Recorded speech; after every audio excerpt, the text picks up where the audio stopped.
Selvriði, ég var hér flugsmiðinni. Í dag ætlum við að hnýta flugu úr smiðju Gylfa Kristjáns. Hann á margar flugur og þetta er ein af þeim sem við ætlum að hnýta og þetta er engin önnur en mýslan. Og ég ætla að byrja á henda augunum á hana hérna.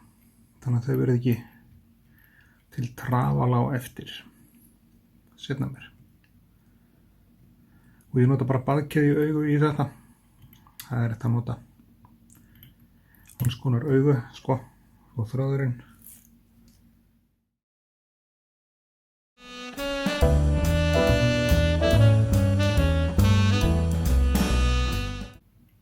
Reynum við þetta hérna. Við notum þessi baðkeðju augu þó þau geti verið leiðileg, þau geta slitið eða skorið tvinnan. Ég er búinn að skera hann tvisvar núna í þessu vídeói og það þarf að fara varlega bara. Þegar þetta er skorið og það er aðalega hérna það sem að keðjan er klippt í sundur, það getur oft verið beitt. Það er inni hérna gallinn við að nota baðkeðjuaugun. En að öðru leyti bara ekkert að því að nota þau. Ódýr og fannst hingað og þangað. Búkurinn á þessari flugu, hann er nýttur úr flötu silfri. Og við ætlum að henda því hérna á búkinn, það fer hérna niður og þessi takið eftir því við erum að hnýta þetta á gröbberöngul. Hún á að vera á gröbber samkvæmt uppskrift.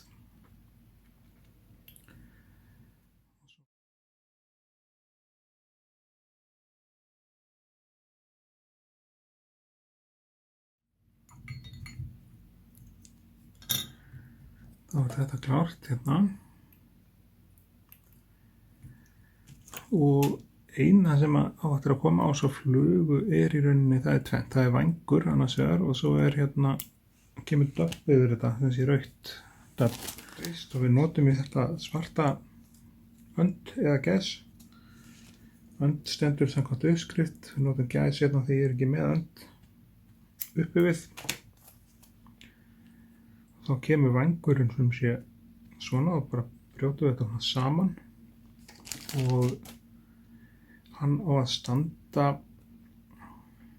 eitthvað svona aftur úr flugunni og þá tökum við hann bara hérna og hnýtum þetta niður og við hnýtum þetta niður eins og þegar við hnýtum fjæðarvæng niður þá ferum við tvinnan hérna á milli puttana, setur hann hérna á milli puttana, heldur hann með puttunum og lætur svo sem sé þetta toga vængið niður, þá kemur vængurinn svona nokkuð beinn niður. Þetta er aðferð sem að þarf, eins og maður segir, þetta er aðferð sem þarf að æfa aðeins. Það má vera aðeins styttri þessi vængur, þá er þetta toga í hann bara svona. Og þá settum við hann svona. Svona nokkur slög niður til þess að hnýta þetta alveg pikkfast. Svo klippum við vænginn í burtu. Og þá er bara þetta rauða döpp eftir. Og ég er að nota hérna dubbing brush á því að ég nenni ekki að vera að dubba akkurat þessa flugu og leti í mér svona festum við bustan hérna yfir og hérna sem sé vírinn hérna hann niður dubb vírinn svo kemur dubbið sem sé passa sig á vírnum hérna kemur dubbið sem sé svona í kraga fyrir aftan augun svona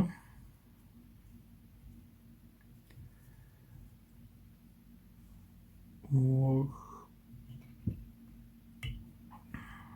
svo er alltaf að binda þetta niður framan fyrir framan augun þannig að þá ferðu með það hérna yfir og hendir í niður hérna svona